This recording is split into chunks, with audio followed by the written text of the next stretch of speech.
Welcome to Movie Oubliette, the film review podcast for movies that most people have mercifully forgotten. I'm Dan. And I'm Conrad, and in each episode, we drag a forsaken film out of the oubliette, Discuss it and judge it to decide whether it should be set free or whether it should be thrown back and consigned to oblivion forever.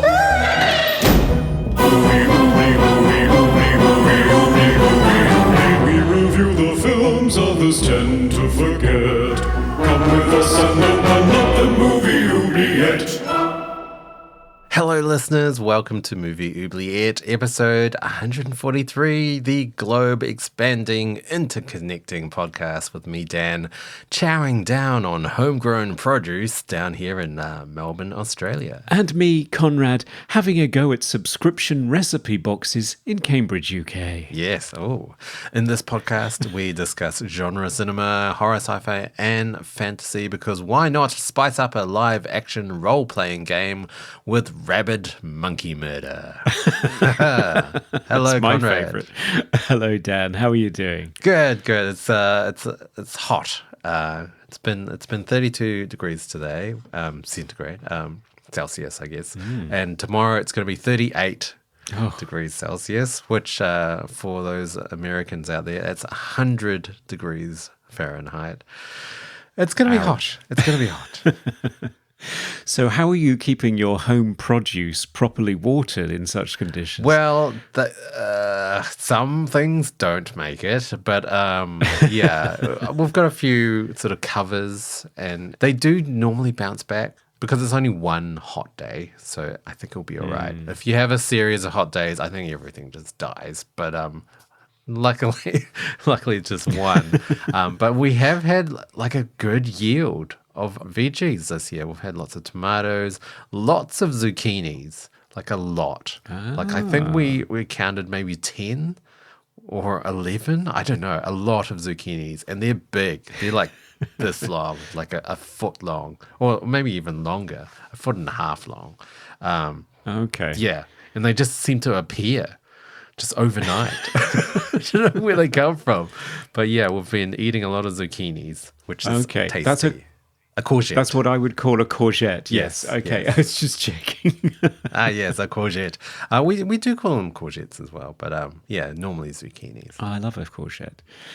Yeah. So I've been learning all about making things through recipe boxes, which I know is cheating. I've never tried it before, but there are so many now, and I thought, hey, this would be a fun way to spice up my evening meal, because so often I'm cooking the same thing over and over again every week. Oh, okay. So, yeah. We tried it out for a while. I think we worked out that it was just a little bit more expensive, so we ended up just doing it ourselves. But it is a good way to explore different meals or foods that you would not normally cook. Yeah, exactly. So what I'm thinking is I'll make a note of all of these recipes as I go, because I can buy the ingredients myself. Yeah.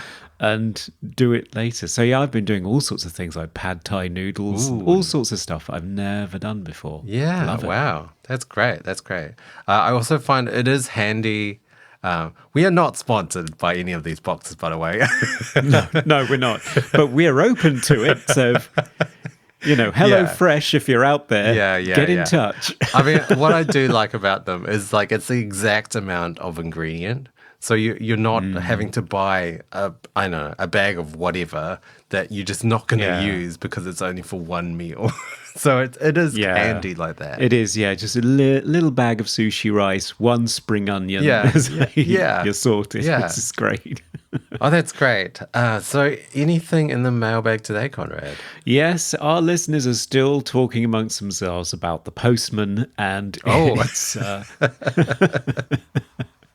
its qualities and value. Yes. Our good listener, Chazilla, said, I always thought The Postman was an early draft of the Waterworld script adapted to dry land. Oh, yeah. Well, I mean, it's very similar. It is, yeah. Both films are post-apocalyptic. Costner is the loner, ends up in a war he wants no part of, and villagers are concerned with his seed. Yeah, that good sperm, yeah. Overall, I liked it, but it was just too long. Feels like they should have left about 45 minutes on the editing room floor. Easily. Yeah. Yeah. Or do what June did and just split it into 2 movies. No one's got time. I do like the discovery that Zoe made, which was that there's an expedited edition of The Postman. I just love it. It's great. Fan edits. And finally, of course, we heard from Serge of Cold Crash Pictures. Hello, Serge. Hello, Serge. The Postman is the kind of film I can defend, but not really fight for. It's too long, and it picks one of the more unremarkable characters for its lead. But it's not like it's the worst film ever made. You could do a lot worse than valorizing the post office over the military. Yeah, that's true. That's true. Before we finish mailbag, I did have a nice message on TikTok from someone called Neon Memories. I was talking about high fantasy movies or something, and he said he just listened to the Sword and Sorcerer episode yesterday. I love that movie. Listening to the Space Camp episode now, it's definitely a childhood favorite. And yours theme song is stuck in my head. It's very catchy. So... I know. We do reel them in with the theme song. Yeah, the theme song keeps it in, it just implants it in their brains forever. Maybe you should just do a TikTok of the theme song. Maybe that will take off and there'll be kids dancing to it because they can't dance to Taylor Swift anymore, can they? Right, yeah. They've taken it all off, yeah. Yes. Fun times. Yeah. So, please do get in touch. We love hearing from you. So, I guess we should reveal the movie that we're doing today, Conrad. What is it? Yes, I'll just pad on over to the oubliette and find out. Oh, I seem to be in lots of corridors. Yeah, they're identical, aren't they? Yeah, they're all beige. I'm kind of lost and... Oh, dear. What's it screaming? I don't know. Something behind that door is very angry. I'm not opening it. Oh, here's the movie. I'm coming back. Okay. Hey, I'm the game master. Right, Conrad, what do you have today? Well, today I have a film that was picked for us by our patrons. Oh, yes. It is Shakma, the 1990 American natural horror film directed by Tom Logan and Hugh Parks, written by Roger Engel and starring Christopher Atkins, Amanda Wyss, Tina of A Nightmare on Elm Street fame, Ari Meyers, and Roddy McDowall, he of the Planet of the Apes series. Yes. Amazing.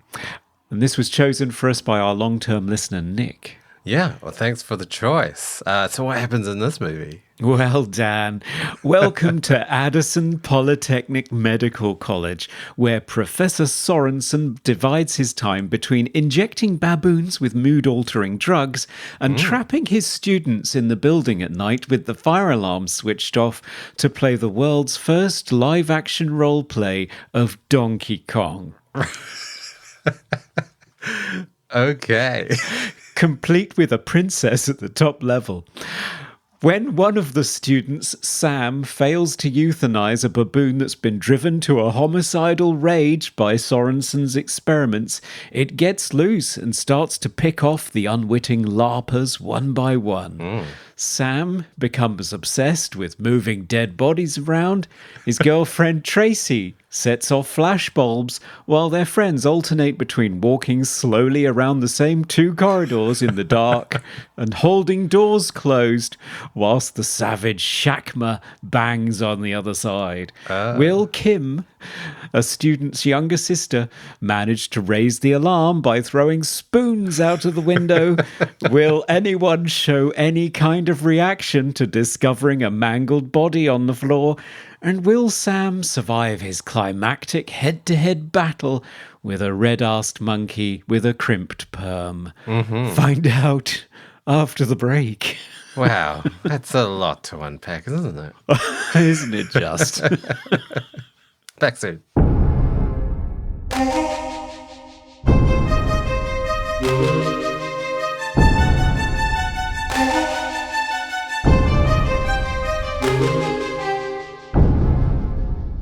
And we are back to talk about Shakma, the 1990 American natural horror film with a mad monkey on the loose. And I believe, Dan, this is something neither of us has seen before. Yes. So this is a Double blind. Yeah, no, I never heard of this movie. I have stumbled upon this movie through Tubi, though. It is It is on the Tubi catalog, but I had not seen it before this episode of the podcast. No, me neither, and I'd never even heard of it. And it seems like it's a fairly low-budget affair. It's marked out as being $1.5 million, although I notice when somebody reports that to the director, or one of the directors, Tom Logan, on the director's commentary, he laughs rather knowingly and says maybe that includes the marketing. Right. So I think perhaps it wasn't quite 1.5 million. It only had a limited theatrical release in the US on the 5th of October, so sort of Halloween season. It did not chart. There aren't any records of it grossing any box office. Right. For reference, what was topping the US box office for that week? It was number one, Marked for Death, the Steven Seagal actioner. Okay. Yeah. Number two was Disney's re-release of Fantasia. Oh, wow. And number three, Pacific Heights, Michael Keaton as the tenant from hell, that whole, Okay. white middle-class people in danger series of thrillers. Yeah. So Yeah, right. It didn't place in that fabulous lineup and was kind of shuffled straight onto video. And I get the sense that Quest, the company that produced this, was kind of one of those studios that sprung up during the direct-to-video craze. Right. Yeah, I mean, when you look at the cast alone, the only person I recognize is Roddy McDowall, and I'm not sure how he got convinced into doing this movie. Yeah, well, they only had him for 5 days out of their 20-day shoot. So they did it in 4 weeks and they had Roddy for 5 days. Oh, okay. And it was entirely shot at Universal Studios in Florida. Oh, right. And they had 4 sets, 2 hallways and 2 rooms, which they were constantly redressing, supposedly to make them look different. Do you think they succeeded, Dan? They didn't look any different. They looked like identical corridors. Like they would go up a floor and it would look exactly the same as the floor they had just been on. And so it felt like I didn't know where anyone was. No. Because everything looked exactly the same. And all the doors look like they're made out of cardboard because they're very flimsy. Yeah. Visually, the movie is quite dull. I know that they did their best. The cinematographer is a guy called Andrew Bieber. There's a lot of use of shadow and colored lights. There's a lot of blue for nighttime, as was the craze back in those days. But a lot of it is just 2 people shot flat against a wall in a single take. Yes. Which is probably a hallmark of them being on a 20-day shoot, filming very complex scenes with an animal. I'd call it televisual, but I think even in the 90s, like the X-Files, television was a lot more interesting than this. Yeah. So I don't think it's visually a very compelling movie. Yeah. I mean, I guess just setting-wise, they didn't have a lot to work with, so... No. I don't know. But yeah, there's a lot of problems with this movie, with how it just didn't quite work. And I'm sorry, Nick, if this is a beloved movie, but there are a few things that could have been done better. So repetition is one thing this movie suffers from, because it seems to be the same thing happening again and again. Yeah, and it's 100 minutes, and I really feel like this kind of should have been a 80 minutes and out horror movie. Yeah. Like how you already mentioned, the repetition with characters running away from the monkey, or from the baboon, sorry, closing the door, the baboon just screeching very irritatingly loud and banging on the door incessantly. And then it goes away, and then they go to another door, and then open it, and then the baboon chases them again, and then you just repeat that ad infinitum for 90 minutes. I guess it just felt very, very repetitive, and as well as what you mentioned with Sam, just constantly moving dead bodies around. Yes. For no reason. Why does why? our main character want to move dead bodies around? This is Christopher Atkins. Yeah. We've bumped into him slightly before mentioning his debut, The Blue Lagoon, directed by Randall Kleiser, the director of Flight of the Navigator. Right, yes. I have not seen the infamous Blue Lagoon. No, me neither, but he's not wearing much in it for most of the movie. But so he is your blonde, all-American hero, medical student, with his girlfriend, Amanda Wyss, playing Tracy. And so they're kind of your central characters, but he seems to be just fixated on rescuing bodies and moving them from one place to another. Yeah. I mean, initially you could think it's quite heroic of him because he's trying to find people who might still be alive. Yeah. But the guy that's splashed hydrochloric acid in his face and it's half melted, I mean, he is clearly dead. Yeah. But we're still mounting a rescue operation in which he even sets Tracy up as bait to distract the baboon while he rescues this dead body. Yeah. And moves it around from one corridor to another, and I don't know what he's doing. I think they do check the pulse of that character as well. It's like, he is clearly dead. Yes. His face is not there. That's a dead person. Dead, yeah. I mean, the characters as well, just the main lead, not very likable. He's not very heroic, for one thing. He seems to just run off and leaves his girlfriend behind. And most of the characters are kind of your slasher type characters. Like, you know they're going to be killed off because they're not that likable. But I guess what I'm saying is, like, they kill off two characters that I didn't expect. And it kind of felt like they were more likable than the main character. And then you're kind of stuck with the main character for the end in this weird predator situation, I guess. Yeah. I don't know. He doesn't do any of the resourceful stuff that he does in the last 20 minutes in any of the rest of the film. They don't talk about the weaknesses or strengths of Shakma as a baboon, like as you know, as a creature.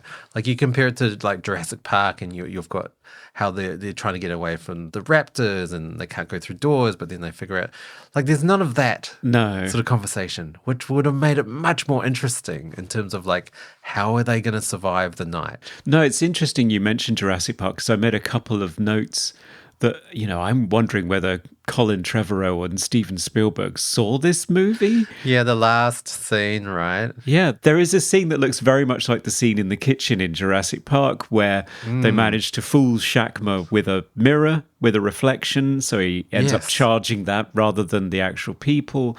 And there's even a scene where Sam does the Chris Pratt hands. You can control wild animals that you formed a relationship with before, but just by holding out your hands in front of you. And that's some sort of effect. But you're right, there's nothing that gives you a sense of them as scientists understanding the psychology of this animal, even under whatever sort of mind-altering situation that he's in now. There's nothing about that at all. It's just... run away, through a door, closed door, repeat. Yes, and exactly. That's it.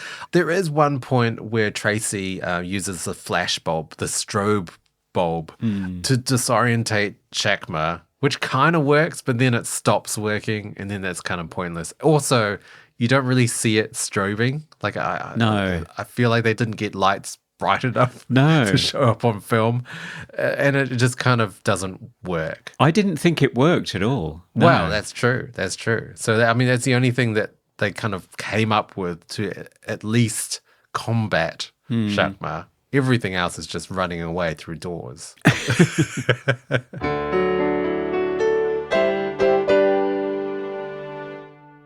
I know it's bad form to jump to the end, but spoilers, does Sam die? He does. Yeah. Yeah. I think he says game over, I think. Yeah. I mean, I guess that's the reference to the game, the live action RPG that they're playing. But the sort of dynamics of how characters died in this movie just, it felt very unsatisfying. So, I mean, you wanted Tracy and Kim to survive. Yes. But they kill his girlfriend and they kill the child, which was like very shocking. Yes. And then you're left with this character you don't really like that wasn't helpful throughout the entire movie. No, he wasn't. And the one moment when he could have been was when he gets through to the 911 operator.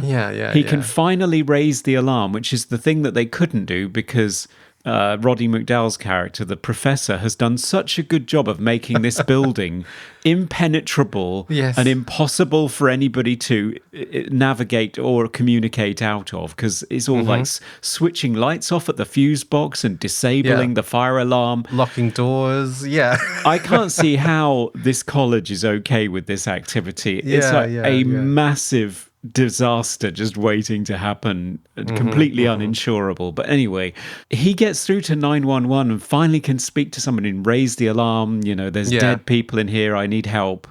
No, he just suddenly starts whispering about how it's all his fault because he injected Shakma with the wrong thing when he was distracted and didn't kill it. And so he seems determined to kill Shakma himself for some reason. And there wasn't a sense of... Because he trained Shakma, right? Yes. But there wasn't any sense of Shakma recognizing him or there being some sort of like showdown with them knowing each other. Like, I don't know. There was a lot of opportunities to explore things with Sam and Shakma's relationship, but they just never went there. No, it's only sort of briefly hinted at with the Chris Pratt hand scene. That's pretty much all you get. I mean, even the drug that he injects him, Shakma, with the wrong drug, but he intentionally did that. Yeah. I mean, why? Why did you do that? Well, he couldn't bring himself to euthanize him, could he? Yeah. So, but I thought he got distracted and made a mistake. Oh, really? Or did he deliberately do it to keep him alive? Yeah. My impression of that scene was he deliberately did it. But, like, why would you do that? So I guess maybe it makes more sense that he just mistook the drug for a different drug. I'm not sure. Yeah, I think he did. It was a very ambiguous kind of scene. It was. I mean, the other thing that they don't really make great use of is this whole framing narrative of they're LARPing in this building. It's a live action role play. Yes. They are very careful not to name what the thing is, because obviously they didn't have the rights to Dungeons and Dragons. Yes. Although I really enjoyed Roddy McDowall calling himself the Game Master. Yeah. Because the way that he says it, it sounds like he's saying that he's the Gay Master, which I thought was marvelous. There were lots of rumors about Roddy McDowall during his lifetime, but he was a product of the Hollywood studio system, so he kept his private life as private as he possibly could. But Roddy McDowall with his headset on saying he's the Gay Master was a source of much delight to me.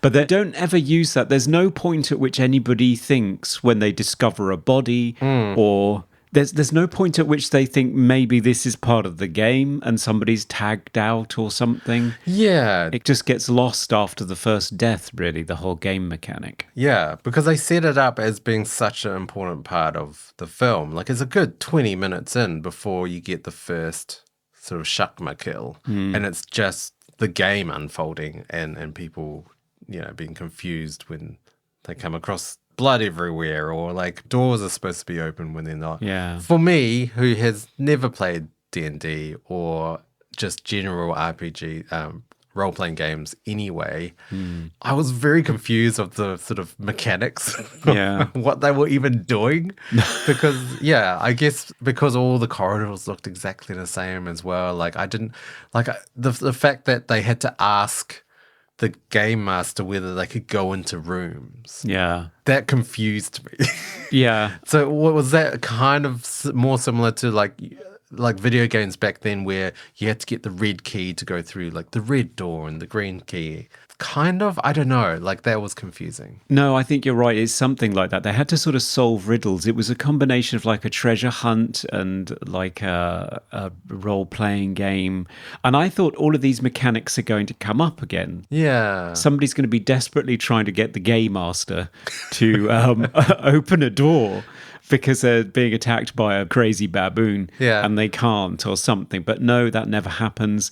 There's a whole lot of business at the beginning about tracking people with these transmitters. That's true, yes. And I thought, well, it doesn't come up. this is going to turn into a scene. They're going to use this to track the baboon, or you're going to see them tracking people around the building and trying to rescue. No, never comes up again. Yeah, it doesn't. So there's a lot of setup of things for a 100-minute movie. There's a lot of setup of things that just do not pay off, and a lot of opportunities for sort of tying ideas and themes together that don't pay off. And it's still 100 minutes of people wandering around and teasing spoons out of windows. I've read God, that scene. I mean, I'll talk about it in the mood, please. But yeah, there's a lot of scenes that come out of nowhere, and it just, like, why would anyone do that kind of thing? Like, that's my impression of a lot of the scenes. Yeah. And how many times do you need to see an object sort of fly past somebody's window in a car without them noticing it? Yeah. I mean, it just goes on, and it's not like it's a near miss or it hits and maybe it's going to work, but it doesn't. And no, she just drives off. It just amounts to nothing. Oh, I know. Yeah. Well, another thing I wanted to talk about was, I mean, it is a horror, so you expect some good sort of gory effects, some blood and stuff. And there are a couple, like the first 2 deaths, I think were pretty good, especially the face melt. But then all the other ones, just nothing. Like, it's just a body slumped over, it could be anyone. Just like pour some blood on the floor kind of thing. Yeah. And you never see any of the kills, I don't think, or maybe one. Yeah. And so there's not that sort of satisfying, oh yeah, we get to see people mauled by a baboon that you want to see in a kind of schlocky, like B-grade horror film, but you just never get that. It's always just like, oh, we discovered another body, here we go. Yeah. And then Sam carries it across the corridor again. it just didn't have the same satisfaction that you want out of a kind of silly horror movie.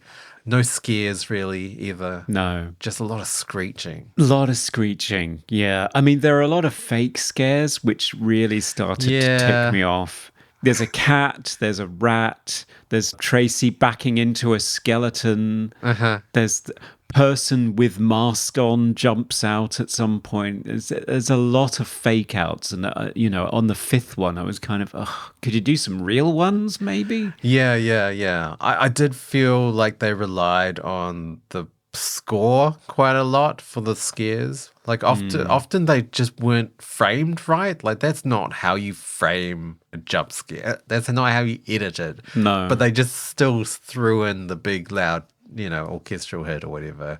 But it just didn't make any sense with what you were looking at. No. But the music, I don't know. It sounded cheap. It sounded like, TV music. Like, it sounded like someone had a synthesizer with strings, the string setting, and just played all the chords. Yeah. It sounds very much like the MIDI keyboards of the time, Korg M1. It sounds very much like that kind of school. The composer is David C. Williams, or David Williams, he's often credited as now. Right. He did movies like The Prophecy, which I quite like, the Angel movie with Christopher Walken in 95, Phantoms with Ben Affleck in 98, and Supernova, the sci-fi, in 2000. So he's done a few sort of on the fringes, interesting, culty movies. I did note as well that he's done a lot of sequels. So, like, he did Prophecy 2, also Wishmaster 2, Children of the Corn, The Gathering, which is the 4th one, Critters 3.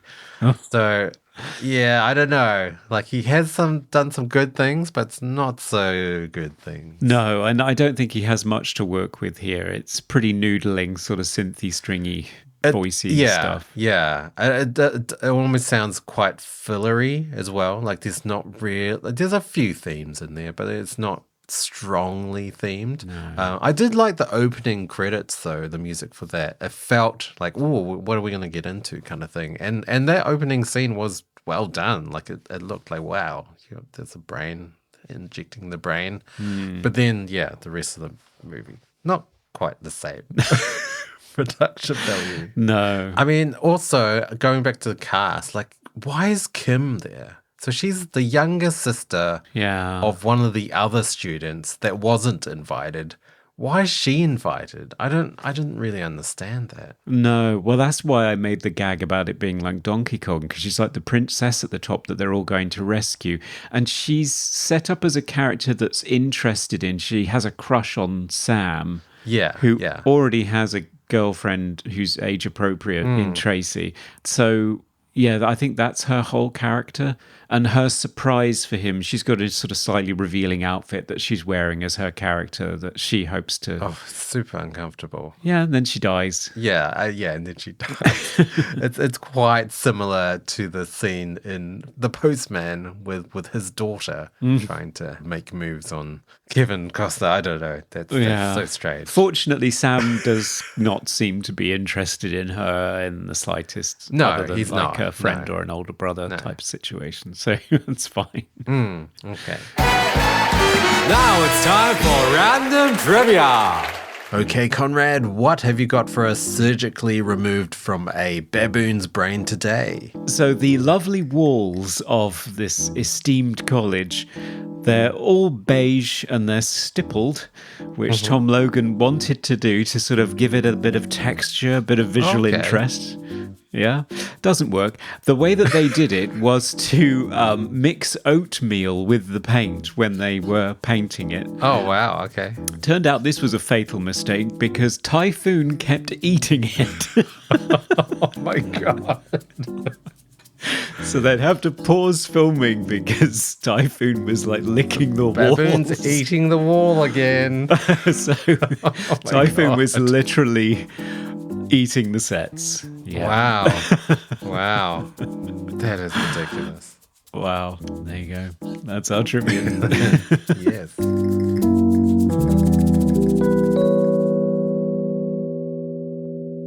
All right, so it's Shakma. What did you think of the baboon as a, rabid creature? Well, yes. Typhoon is the name of the baboon in this movie. He's quite a famous baboon. I don't think he's with us anymore, sadly. He worked on The Fly with Jeff Goldblum. The baboons that are tested on in that movie that jump into Jeff Goldblum's manly arms. Right. And apparently, very dangerous animal. The director talked about they had to do like a chemistry test with him and the baboon before they started filming. So slowly introduce him to Typhoon just to see whether he's the sort of human being that for some reason he just hates. Yeah. Most of the time, the cast were not ever in the same room as the baboon. All shots of him attacking people were either him play fighting with his trainer in a wig or beating on a dummy, or he was attacking doors when they put somebody behind the door that he just did not like. So all of those scenes of him hammering on doors are him desperately trying to get to somebody that baboon just fucking hates. Wow. And wants to kill. Okay. So supposedly a very scary creature. I have to say, on screen, I just don't find him that scary. He's not that big. Yes. He's got a big red shiny ass. Yeah. And he's got this big mane of like crimped fluffy hair. Yes, when he was in The Fly with Jeff Goldblum, I thought he was kind of cute. So trying to set him up as this terrifying rabid monster, it didn't work for me. Did it work for you? No. The size just didn't work. And they could have leaned into humorous. They could have been like, this is like a rabid, ridiculous thing, and had like over the top gore effects and like obviously a puppet or whatever. They could have done that. They could have gone, brain dead type sort of horror. Yeah. They didn't. It's very serious. And so I couldn't take him seriously. He did look very cute. He kind of reminded me of Rafiki from The Lion King. Right. A different baboon. I think that's a mandrill. And this is a different type of baboon. Yeah. But anyway, he wasn't scary. They didn't dress him up at all. They didn't slap a whole bunch of fake blood on him. No. There were a few scenes with blood kind of dripping from his mouth, but not really. They could have made him, like Cujo. That sort of like really terrifying. Just put some crap all over him. Make him look a bit dirtier. Yeah. He just looked very maintained. Yes. So it wasn't scary. No, I mean, good for the animal because they're obviously treating him well. I know that the director talked about making sure that the American Humane Association that monitors filming of animals was there videoing every single scene that Typhoon was acting in to make sure that it was clearly recorded how well they'd followed all of the rules and treated him well and protected him and the cast.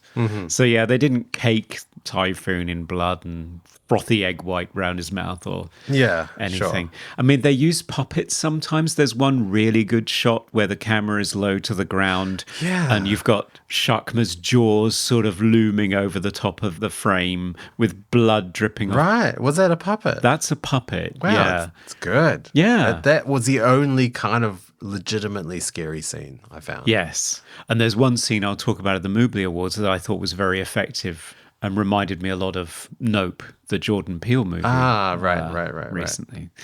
So yeah, there's a couple of moments where it's like, oh, okay, this is actually working. But for the most part, it's just, he's banging on doors again. And now he's, you know, there are a couple of shots too where they've got him running directly towards the camera and leaping at the lens where the director and the camera operator sort of terrified behind a piece of perspex.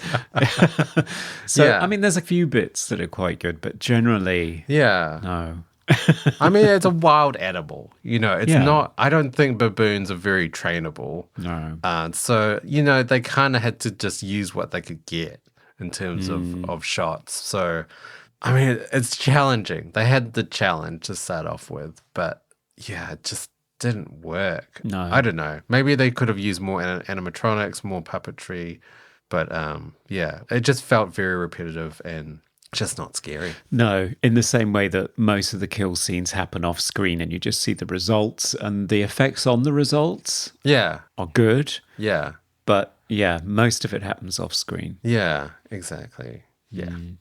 I'm sorry, Nick. I'm really sorry. Yeah.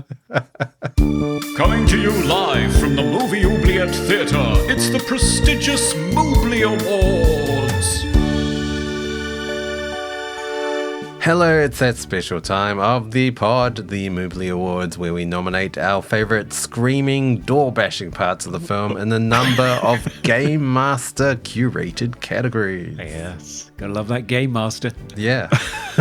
Best quote. The only quote I noted that I thought was quite funny came from Tracy, and it was as Sam was caressing her, and she says, "I'm glad to see you have such a firm grasp of the rules."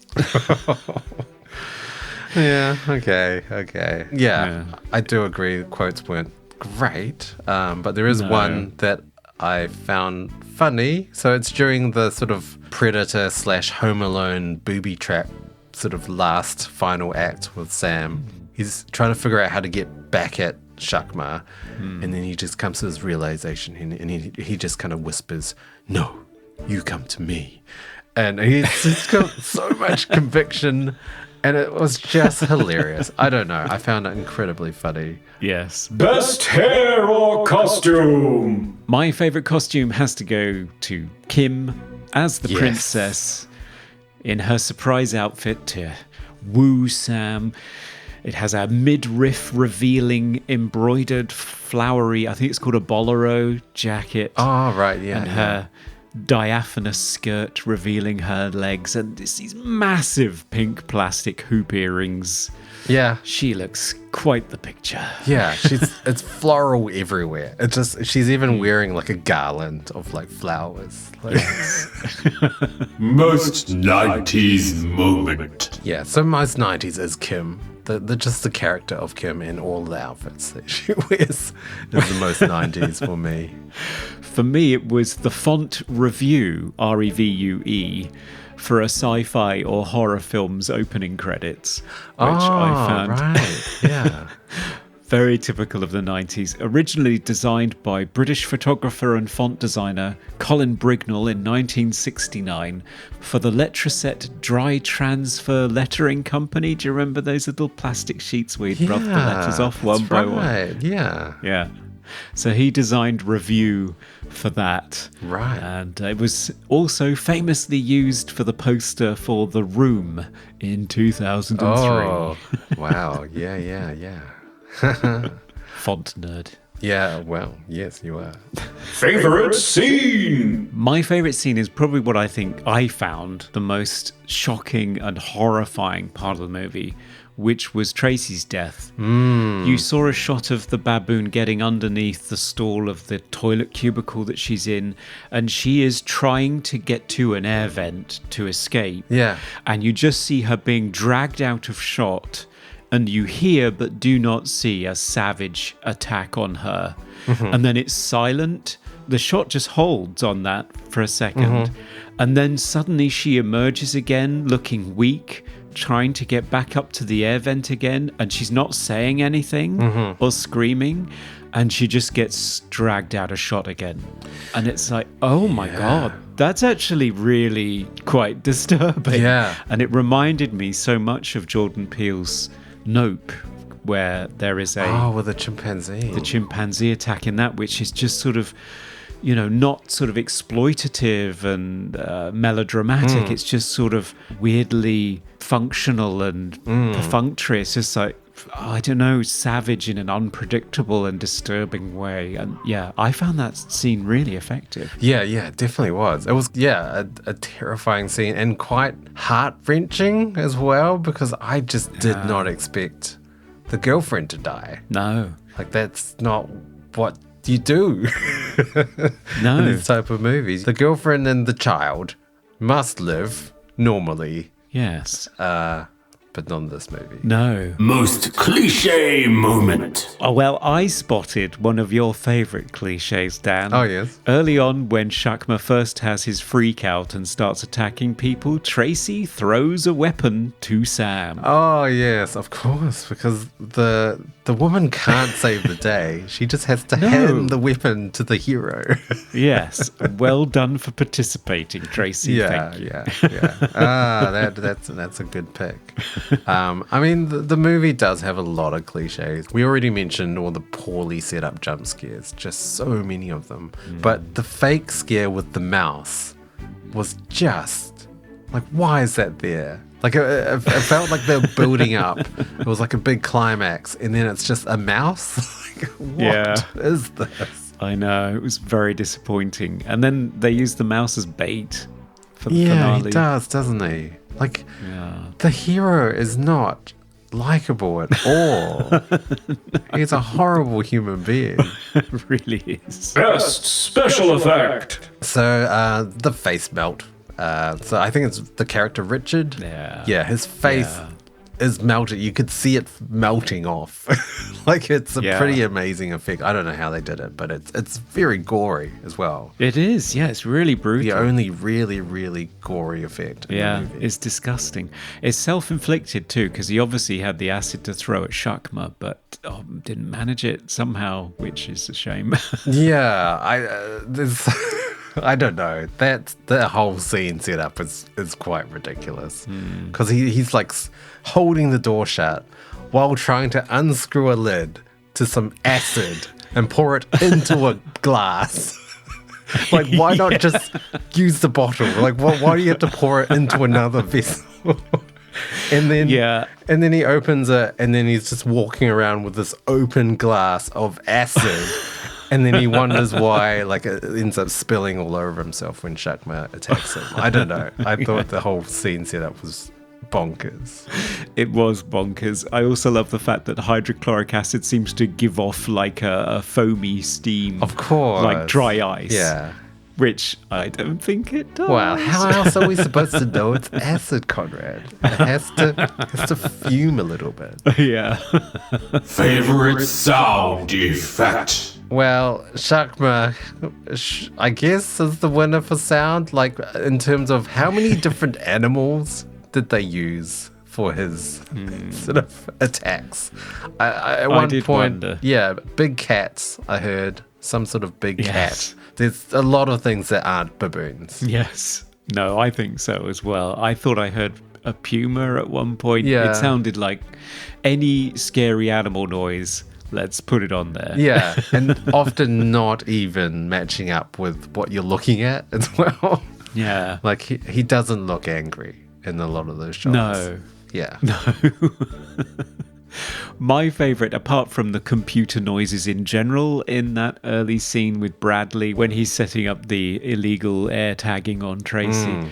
But there is this fabulous scene in that scene where Bradley says that there's this sort of thing that picks up the signal from the tracker in every room or something like that, and he gestures towards this sort of thing that's spinning like a big aerial in the corner, and there's this massive pulsating synth noise for it, and it's like, wow, that must be really deafening and distracting in every room when you walk in.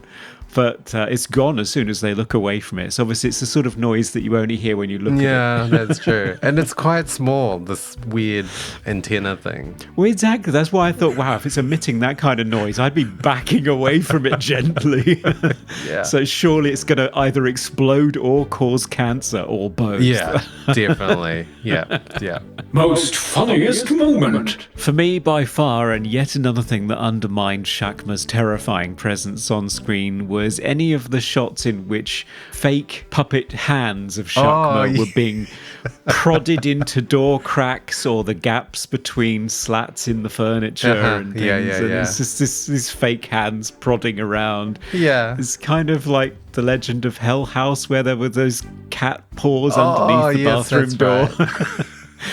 This is something about small fake paws prodding under things that just make me giggle. Yeah. Threw me out of the movie a bit. You could definitely tell every time when they weren't the baboon's hands. Yes. Yeah. Funniest moment for me, we have already mentioned it, but it's the ridiculous scene with them trying to get the attention of Richard's girlfriend, who's parked outside, and they first throw spoons.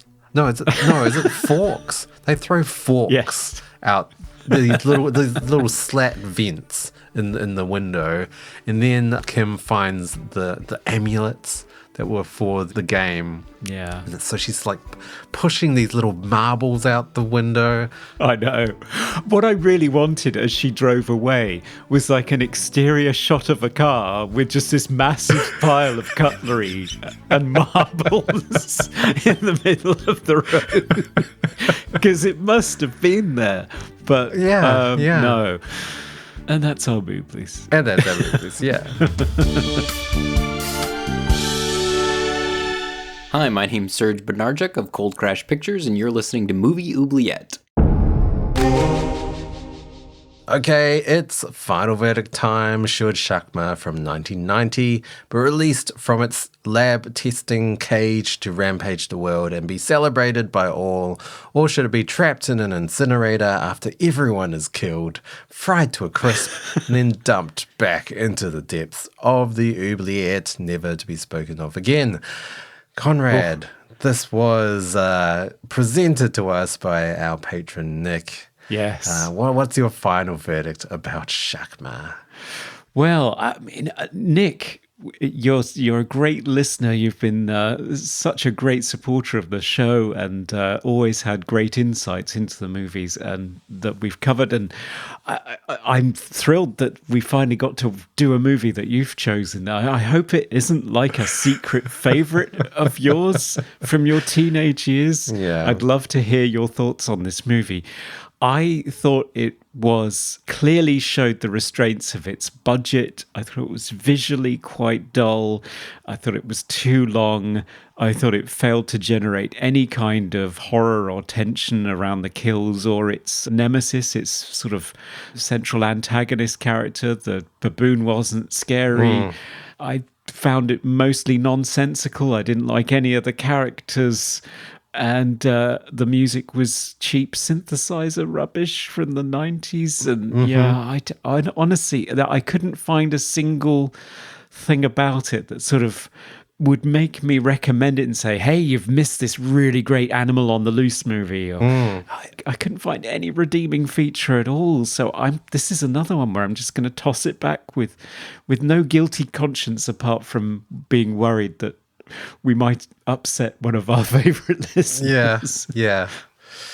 I mean, the premise of Shakma is pretty good, like the whole medical building, these medical students, doing this live action role-playing game, and then you've got a rabid baboon on the loose. And the poster for Shakma looks amazing. Like, it makes me, I want to watch that movie. The movie itself, just, everything that Conrad said. And especially just the main character was not a likable guy and not very heroic, and like it just didn't have the satisfaction of him defeating his nemesis Shakma that he trained. No, there wasn't a sense of like all these traps and things that they tried throughout the film to overcome Shakma, and eventually, he succeeds. There was none of that. So there was no sense of achievement. It kind of just happened, and then he dies anyway. So it's like, I guess everyone dies. Like, what are the police going to think when they walk into the building? What happened here? Like, everyone's dead. Don't know. And there's no evidence as well. So the baboon's just ash in the incinerator. There's no evidence. It's just a whole bunch of dead bodies. And a pile of cutlery outside. It's going to be really confusing. Very confusing. It's going to be a mystery for the ages. Yeah. But I'm very, very sorry to say that I would agree with Conrad. I would not recommend this movie. It has some interesting ideas, and with maybe a bigger budget, maybe it could have been a good movie, but not quite. No. Well, it might have been influential. I mean, there are clearly some scenes in here that could have inspired Spielberg and the makers of the new Jurassic Park movies with the hands. Maybe.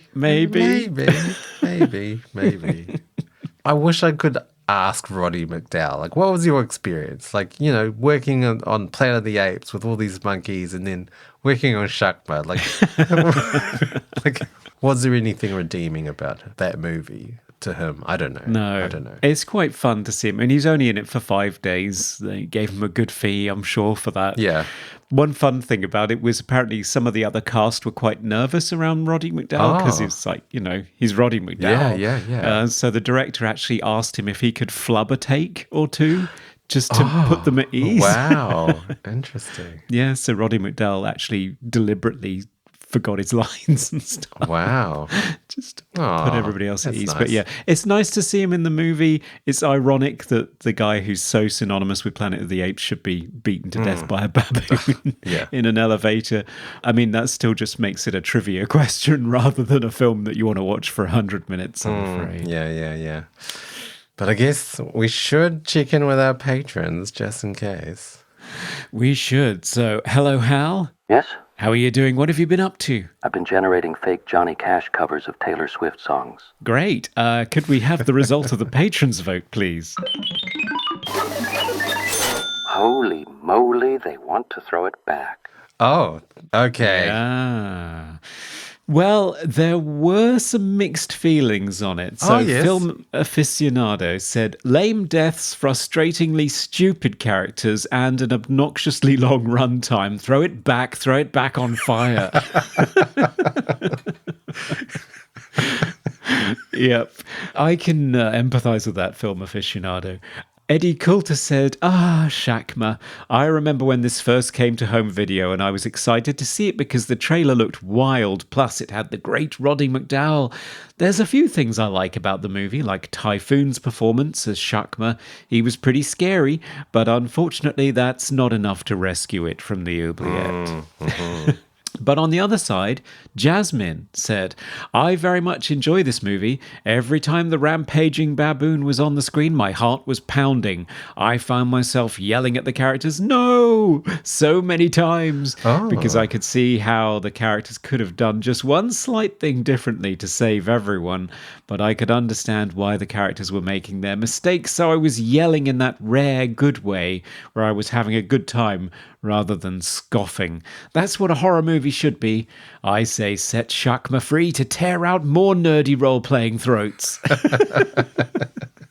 Well, I'm glad that, Jasmine, you had a good time with this. Yeah, no, that's great. I mean, it's a schlocky horror movie from the 90s that you might not have seen. If you're a fan of that kind of stuff and love this nature's revenge sort of genre, then, yeah, it could well be fun.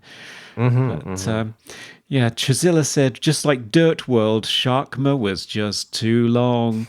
The best performance in the film was Typhoon's. He was really going Kokomo Bokomo trying to break those doors down. Anyone else see the irony of Roddy McDowall getting killed by a baboon? What was the square thing they pulled out of his brain before injecting him with the mystery serum? Was it some kind of microchip? Oh, yeah. He probably got so pissed because they removed his Wi-Fi. No more monkey porn. Stack those bodies deep in the oubliette and return Typhoon to the jungle. Oh, wow. That's brilliant. Thanks for that. I love all of these write-ups, everyone. This is great. But yeah, I think at the end of the day, it's fairly unanimous. So, sorry, Typhoon, you gotta go back. Game over! All right. Well, Conrad, what is the next film that we'll be covering? Well, we're heading back into the 70s, and it's going to be on home turf. It's going to be the 1977 British fantasy comedy film Jabberwocky. Oh, I have not seen this movie. This is Terry Gilliam, right? It is. I think it's Terry Gilliam's first movie as a lone director. So I think he co-directed Holy Grail with Terry Jones in 75. So this was him going it alone on a fantasy comedy for the first time with Michael Palin, Harry H. Corbett, John LeMessurier, and John Bird and Bernard Bresslaw. Ooh. Terry Jones in the cast. There's a few Python connections there, but it's not full Python. So. Right. Well, I mean, Terry Gilliam is one of my favorite directors. It's actually quite surprising I haven't seen his first film. So I'm looking forward to it. Yeah, me too. And we should be joined by a guest who, I'm excited to talk to. Yes. So, listeners, if you want to follow us and keep up to date with our episodes, we are on all socials as Movie Oubliette. And you can also email us at movie.oubliette@gmail.com. And we're on TikTok now. If you're on TikTok, send us a message. It's interesting as well because I've been posting all our socials from all of our episodes sort of out of order. So kind of listening back on all these episodes is kind of, oh, wow. Yeah. That's good. Trip down memory lane from 5 years ago. Yeah. It's funny as well because I'm laughing at myself laughing often as well. That's not arrogant or anything, is it? I don't know. No, laughing at your own jokes from 5 years ago. Wow, I was funny then. Yeah. And if you want to support the show, head on over to Patreon, where for $1 you can get access to extended portions of the show and nominate films for us to cover in future episodes, as Nick did with Shakma. $5 gets you the opportunity to vote on the final verdict and gives you access to our monthly Minisode chats. This month we're talking about non-English language movies that we love, that we've seen over the years. Yeah. That was a good chat. That went up today. And for $10, you can become an executive producer of the show and get exclusive behind-the-scenes info, like Chazilla, Eddie Coulter, Isaac Sutton, Dr. Doggy, Serge of Cold Crash Pictures, and Iconographer. Yes. Thank you for all the support. We also have merchandise on Redbubble and a YouTube channel with some interesting videos. And if you haven't already, give us a rating and review on Spotify or Apple Podcasts or whatever platform you're listening us to. It does help us out a lot. It does. Well, that's it for now. Yeah. Top tip for the day: if there's somebody banging on the door, check that it's not a baboon. Yeah, and make sure your walls aren't made of oatmeal. All right, listeners, until next episode, goodbye. Bye for now. We review the films others tend to forget. Come with us and open up the movie oubliette. Is this part of the game, Sam?